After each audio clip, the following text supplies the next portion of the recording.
Hola, queridos compañeros y profesor. En el día de hoy les hablará la hermana Pelagie Damiton Kut, la hermana Narcisa C. Porrot y la hermana Roquelina Ladeu, las misioneras de Santa Teresita del Niño Jesús. Les compartiremos en este tema la unidad 1 y 2, donde abordaremos el proceso lógico y conceptual que se dio en el paso del mito al logo, esclareciendo la historia del mito, las diferentes formas de mito, y también en la unidad 2 les hablaremos del surgimiento de la filosofía y algunas etapas o periodos de ella. Los mitos son historias que responden a preguntas existenciales y ofrecen explicaciones tradicionales y aceptadas por un pueblo. Es una narración protagonizada por personas, dioses y héroes que estaban ubicadas fuera del tiempo y que explican o dan sentido a múltiples fenómenos del universo. Es una palabra griega que significa cuento o relato. Entonces podemos decir que el propósito del mito es brindar una explicación sobre el origen y el sentido de la vida y se transmite de forma oral y escrita de generación en generación. Tenemos sus características. Estas son los protagonistas, que son los dioses que fueron encarnados en una fuerza natural como héroes. El espacio es de acuerdo a la cultura, el tiempo es lo primordial, tienen carácter religioso y sagrado.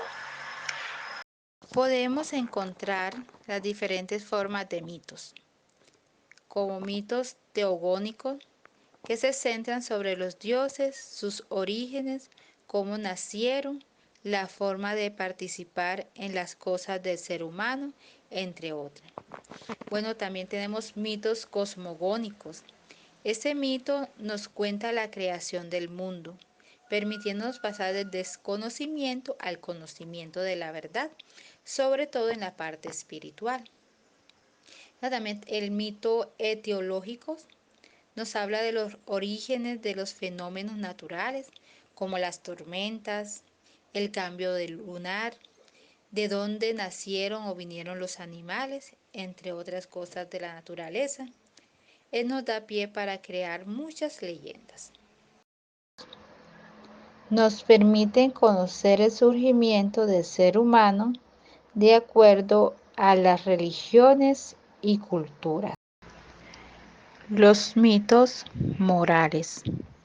En estos mitos podemos ver que nos narran el bien y el mal, donde nos explican los sentimientos, valores, caminos humanos y reglas de una comunidad de acuerdo a su cultura.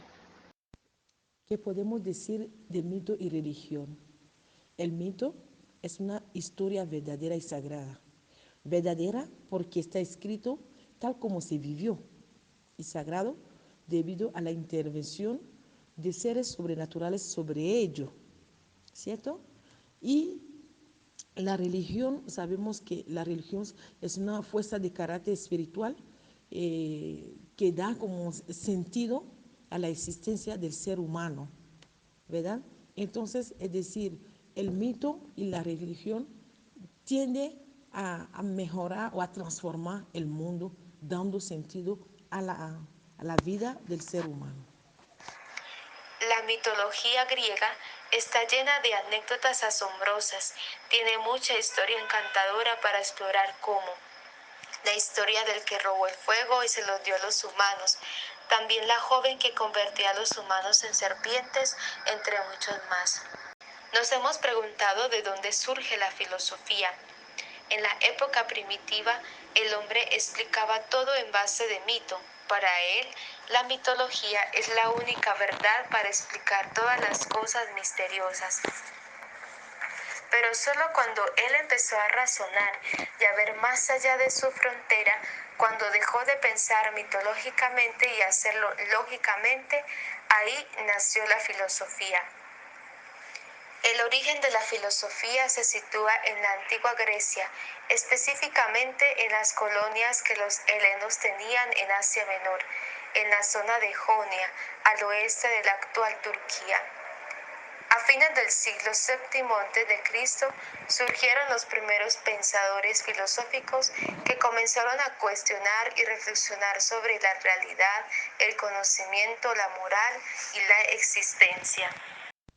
El concepto de la filosofía es un conjunto de razonamientos lógicos y metódicos sobre conceptos abstractos como la existencia, la verdad y la ética basadas en la esencia.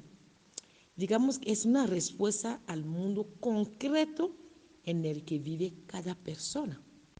Martin Heidegger, a los 22 años, se encontró con una frase del filósofo Aristóteles que dice: el ser se dice de muchas maneras. Desde entonces, él se lanzó en el mundo de la filosofía porque le surgió de ahí el pensamiento: ¿qué es el ser? Pero en su búsqueda llegó a decir o encontrar que el hombre es el único ser que no alcanza su esencia más que existiendo. Cada uno tiene su vida como individuo y para hacernos nuestra existencia tenemos que proyectarnos. Sigue nuestro filósofo diciendo que el yo común no es auténtico.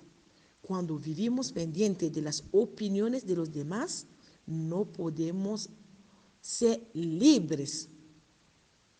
En su conclusión llegó a decir que el ser auténtico es un ser relativamente a su propio fin. Les hablaré sobre la periodización de la filosofía. Esta tiene varios periodos. El primero, la filosofía antigua.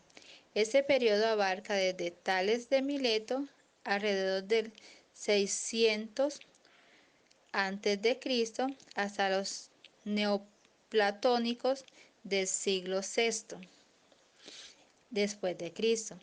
Esos filósofos se interesaban sobre la naturaleza, estudiando su origen, utilizando la razón, el pensamiento, el conocimiento y los sentidos. También tenemos la filosofía medieval.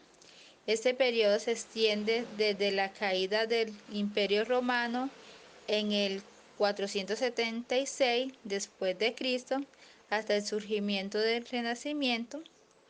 Aquí los padres de la Iglesia dicen que la fe está encima de la razón y que cada uno está libre de elegir su destino. Tenemos la filosofía moderna. Es el periodo del Renacimiento. Hubo muchos cambios de mentalidad, cambio en muchos planes. Fue el tiempo de la conquista de América. Y por último tenemos la filosofía contemporánea. Desde el siglo XIX hasta la actualidad, esta filosofía intenta llevar adelante una reflexión filosófica arraigada en su medio. Bueno, al concluir ese tema, la filosofía es una respuesta al mundo concreto en el que vivimos cada persona.